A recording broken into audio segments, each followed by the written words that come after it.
In this video, we will show you how to create a track on an Aquamap.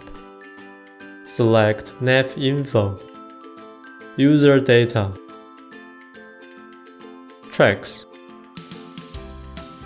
Here, you can see some track options and storage capacity. Select Active Track Options for further options. From Record mode, you can turn on the track recording function. Record until the track memory is full. Record continuously, replacing the oldest track data with new data. Choose the mode you prefer, and the track recording will start. From interval, you can decide the recording frequency.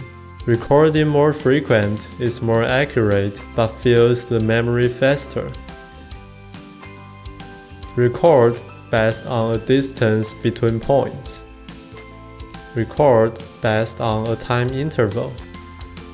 Record only when the boat makes a big turn. The resolution interval is recommended for the most efficient use of memory. Adjust the interval value in change. That's it. Aquamap will automatically record your track.